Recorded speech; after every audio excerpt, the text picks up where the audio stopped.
Welcome everyone. Today we are making vazaikai pakoda and trust me, it's going to be delicious. See how perfect the mixture looks. Let's start frying. Hello எல்லோருக்கும் ரேவதி சம்பத்தின் அன்பான வணக்கம். ஒரு வாழைக்காய் தோல் எடுத்துட்டு நல்லா துருவி எடுத்துக்கலாம்.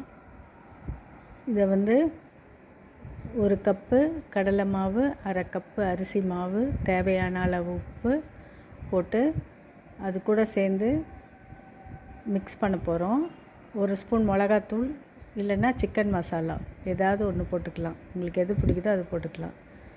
கொஞ்சோண்டு மஞ்சாத்தூள். இது கூடயே இந்த வாழைக்காயும் போட்டு துருவி வச்சுருக்க வாழைக்காயும் போட்டு நல்லா பிசைஞ்சு வச்சுக்கலாம். இப்போ இதில் இருக்க ஈரமே போதும். நம்ம வேணும்னா வெங்காயம் போட்டுக்கலாம், கருவேப்பிலை போட்டுக்கலாம், நம்ம இஷ்டம்தான். இல்லைன்னா அப்படியே கூட செய்யலாம். ஒரு ஸ்பூன் எண்ணெய் ஊற்றிக்கலாம். அதையும் நல்லா மிக்ஸ் பண்ணிவிட்டு பெசரி வச்சுக்கலாம். அப்புறம் ஒரு கடாயில் எண்ணெய் ஊற்றிக்கலாம். எண்ணெய் ஊற்றுறதுல இப்போ இதை கொஞ்சம் கொஞ்சமாக போட்டு பொரிச்சு எடுக்க போகிறோம். இந்த மாதிரி கையில் அப்படி பெசரி விட்ட மாதிரி போடணும். போட்டோம்னா சுவையான வாழைக்காய் பக்கோடா ரெடி ஆகிடும். அப்படியே கொஞ்சம் கொஞ்சமாக போட்டு ஃபுல்லாக பொரிச்சு எடுக்க போகிறோம்.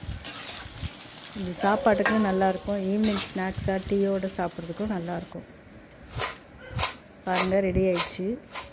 நல்லா கிறிஸ்பியாக வந்திருக்கு. சவுண்டு வருது பார்த்திங்களா? கிறிஸ்பியாக இருக்குது. நான் ஒன்று எடுத்து வாயில் போட்டு பார்க்க போகிறேன். எப்படி இருக்குன்னு சொல்கிறேன்.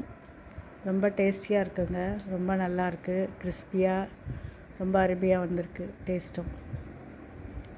இந்த வீடியோ உங்களுக்கு பிடிச்சிருந்தால் லைக் பண்ணுங்கள். நாங்கள் சாப்பாட்டுக்கு வச்சுன்னு சாப்பிட்டோம். ஷேர் பண்ணுங்கள்.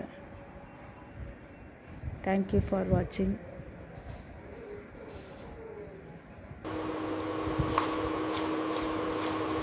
Vazaikai pakoda is very delicious. Try it.